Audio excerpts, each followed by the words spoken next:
কংগ্রেস নেতা রাহুল গান্ধী, প্রিয়াঙ্কা গান্ধী সহ একাধিক সাংসদদের গ্রেপ্তার করার প্রতিবাদে, ছাত্রছাত্রীদের প্রতি অত্যাচার করার প্রতিবাদে, দিল্লির যন্তর মন্তরে ছাত্রছাত্রীদের ওপর লাঠিচার্জের প্রতিবাদে, নিট পরীক্ষায় বারবার প্রশ্নপত্র ফাঁস হচ্ছে তার প্রতিবাদে প্রায় 20 জন পরীক্ষার্থী নিট পরীক্ষা না দিতে পেরে আত্মহত্যা করেছে। এই সমস্ত ঘটনাকে কেন্দ্র করে গোটা দেশ জুড়ে গর্জে উঠেছে কংগ্রেস কর্মী সমর্থক সহ বিরোধী দলের কর্মী সমর্থকগণ। আজ ভগবানগোলা 2 ব্লক কংগ্রেস কমিটির ডাকে একটি প্রতিবাদ মিছিল অনুষ্ঠিত হলো। মিছিলটি রানীতলার দলীয় কার্যালয় থেকে শুরু করে সোদপুর পর্যন্ত এই মিছিল পরিক্রমা করে। কংগ্রেস নেতৃত্বের দাবি, শিক্ষামন্ত্রীকে পদত্যাগ করতে হবে, প্রধানমন্ত্রীকে পদত্যাগ করতে হবে এবং শিক্ষার পরিকাঠামো সঠিকভাবে যেন চলে তার ব্যবস্থা করতে হবে। এই দাবিতে আজকের এই প্রতিবাদ মিছিল। আজকের এই প্রতিবাদ মিছিলে উপস্থিত ছিলেন কংগ্রেস সভানেত্রী আঞ্জু বেগম, প্রাক্তন বিধায়ক আবু সুফিয়ান সরকার, কংগ্রেস নেতা সাদেক আলী রেজা, গোলাম সারওয়ার্দি, গোরাবুল ইসলাম, পিটার শেখ, শাহাবুদ্দিন শেখ, এছাড়াও আরও অন্যান্য নেতাকর্মীগণ উপস্থিত ছিলেন। এই বিষয়ে তিনারা কি বলছেন শোনাবো আপনাদের।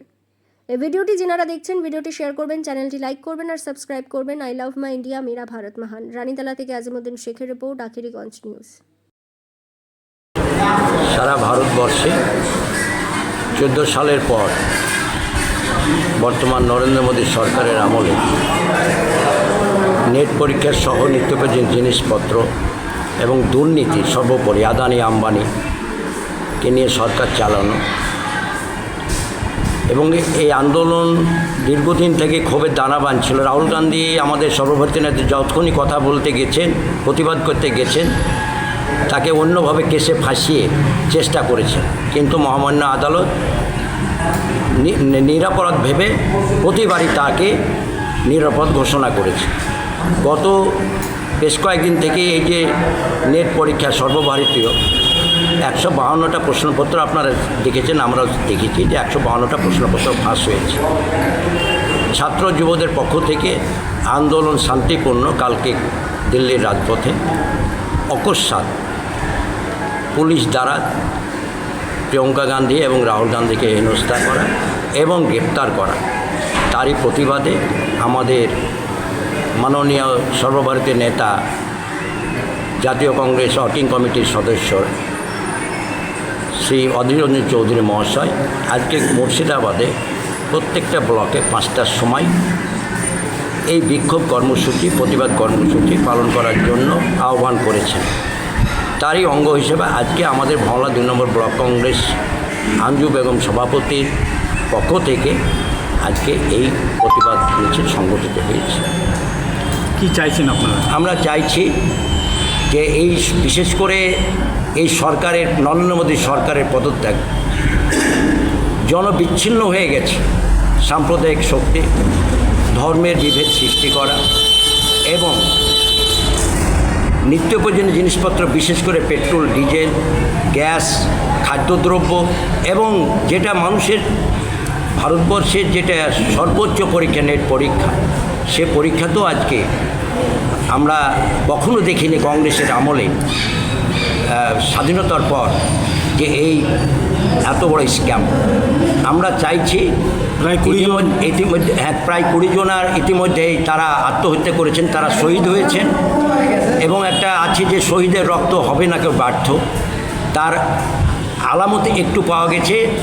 যে দাবিটা ছিল আমাদের দলীয় পক্ষ থেকে যে আপাতত শিক্ষামন্ত্রীর পদত্যাগ, সেটা ইতিমধ্যে পদত্যাগ করেছে। আমাদের এবার দাবি ভারতবর্ষ থেকে নরেন্দ্র মোদীকে গদি ছাড়া করতে হবে এবং গদি ছাড়া না করলে সাধারণ মানুষের পক্ষে।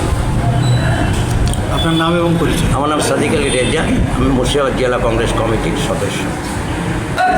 আজকে শিক্ষার বিচার নিতে গিয়ে রাহুল গান্ধীকে হেনস্থা করা হয়েছে, তার প্রতিবাদে আজকের এই মিছিল। আমরা চাই শিক্ষামন্ত্রী পদত্যাগ করেছে, নরেন্দ্র মোদী পদত্যাগ করবে, এটাই আমরা চাইছি। কি বলতে চাইবেন এই যে বারবার প্রশ্নপত্র ফাঁস হচ্ছে?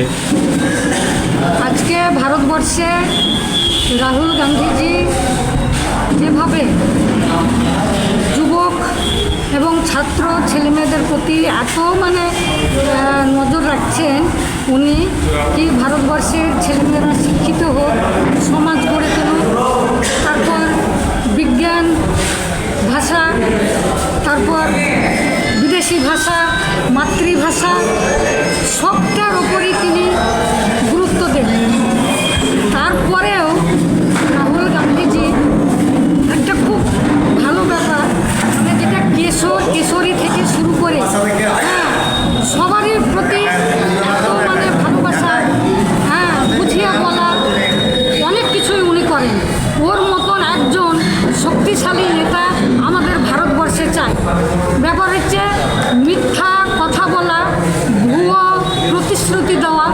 নারী নির্যাতন এসব রক্ষা করতে গেলে, আজকে গণতন্ত্র রক্ষা করতে গেলে ভারতবর্ষে রাহুল গান্ধীজির মতো একজন আমাদের প্রধানমন্ত্রী আমরা চাই।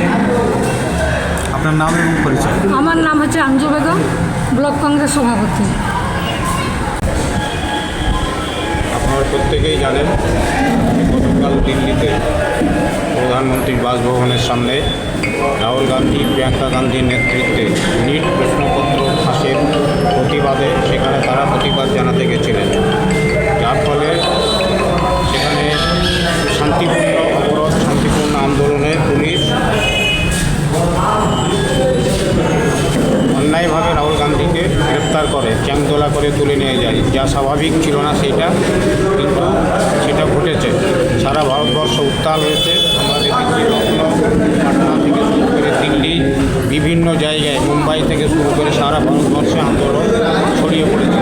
এবং আমরাও আজকে তার আমাদের নেতা অনেক চৌধুরীর নেতৃত্বে সারা জেলায় প্রত্যেকটা জায়গায় 5টা থেকে শুরু হয়েছে আন্দোলন কর্মসূচি। এই কর্মসূচিতে আমরা অংশগ্রহণ করেছি এবং আমাদের রাহুল গান্ধীর যে শিষ্টাচার, রাহুল গান্ধীর যে ব্যবহার, রাহুল গান্ধীর যে আদর্শ, তাকে আমরা ভারতবর্ষে প্রতিষ্ঠা করতে হবে।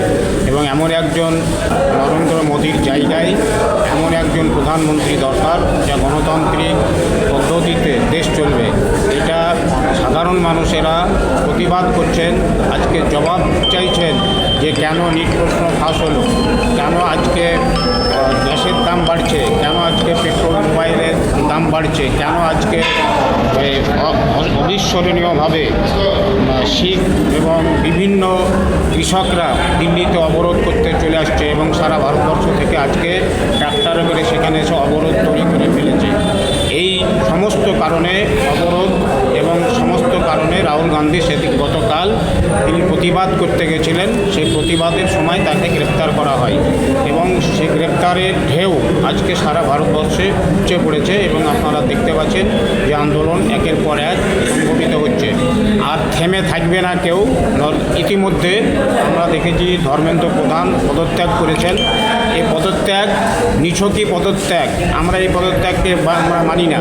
কারণ সোনাম অংচুকের মতন একজন পরিবেশবিদ সারা পৃথিবীব্যাপী যার নাম, তিনি 25 দিন ধরে সেখানে অনুষ্ঠান করছেন। সেখানে তাদের আসার কোনো নামগন্ধ ছিল না। একটা সরকার, একটা দেশ চলছে, সেখানে তার কাছে একজন চিকিৎসক, একজন মন্ত্রী থেকে শুরু করে সাংসদ এখানে কেউ আসেনি, তার প্রতি সহানুভূতি জানায়নি। ছাত্ররা যখন বিক্ষোভ শুরু করেছে, পুলিশের সাথে খণ্ডযুদ্ধ, মারামারি এবং গ্রেপ্তার থেকে শুরু করে সমস্ত কিছু ঘটার পর এখন তিনি পদত্যাগ করছেন।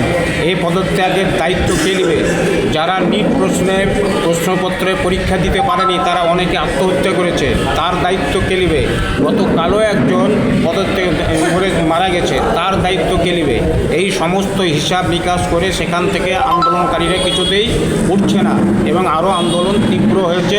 আগামী দিন আরও তীব্র হবে। সংসদে দাঁড়িয়ে নরেন্দ্র মোদী 7 মিনিটের পরে তিনি পালিয়ে যেতে বাধ্য হয়েছেন এই আন্দোলনের ফলে, যার ফলে আন্দোলনকে তীব্রতর গতিতে আরও সারা ভারতবর্ষে ছড়িয়ে দেওয়া যায়। জাতীয় কংগ্রেস তার চেষ্টা করছেন এবং আমাদের নেতা রাহুল গান্ধীর নেতৃত্বে সারা ভারতবর্ষে আন্দোলন আগামী দিন আরও বেশি তীব্র গতিতে ছড়াবে, এই প্রত্যাশা আমাদের আছে। আপনার নাম এবং পরিচয়? আবু সুফিয়ান সরকার, প্রাক্তন বিধায়ক ভগবান। আপনারা ইতিমধ্যে জেনে গেছেন যে দিল্লিতে প্রশ্নপত্র ফাঁস বিষয়ে আমাদের নেতা রাহুল গান্ধী সেই ধর্ণা মঞ্চে উপস্থিত হয়েছিলেন। সেই ধর্ণা মঞ্চে উপস্থিত হওয়ার পরে সেখানে শান্তিপ্রিয় ধর্ণা মঞ্চ থেকে আমাদের নেতা রাহুল গান্ধীকে দিল্লি পুলিশ গ্রেপ্তার করেছিল। আমরা জানি যে শিক্ষাই জাতির মেরুদণ্ড। রবীন্দ্রনাথ ঠাকুর বলেছিলেন, শিক্ষার অর্জনের জন্যে যদি সুদূর চীনে যেতে হয় তবুও যেও। শিক্ষাটাকে এতটাই প্রাধান্য দিয়েছেন, কিন্তু বর্তমান সময়ে এই মোদির মন্ত্রিসভা তারা সকলেই অশিক্ষিত। তাই শিক্ষা ব্যবস্থাটা কী, শিক্ষা মানুষের প্রয়োজনীয়তাটা কী, সেটা তারা বোঝে না। তাই এই বিজেপি সরকার যদি গভর্নমেন্টে না থাকতো তবে আমরা জানতাম না যে শান্তিপ্রিয় যারা শিক্ষার্থী স্টুডেন্ট তাদেরকে লাঠিপেটা করা হয়, তাদের উপরে বন্দুক তাক করে ধরা হয়। এটা বিজেপি বর্বর দল আছে বলেই এই ভারতবর্ষের মাটিতে এইরকম বর্বরচিত ঘটনা আজও ঘটে চলেছে। কি চাইছেন আপনারা?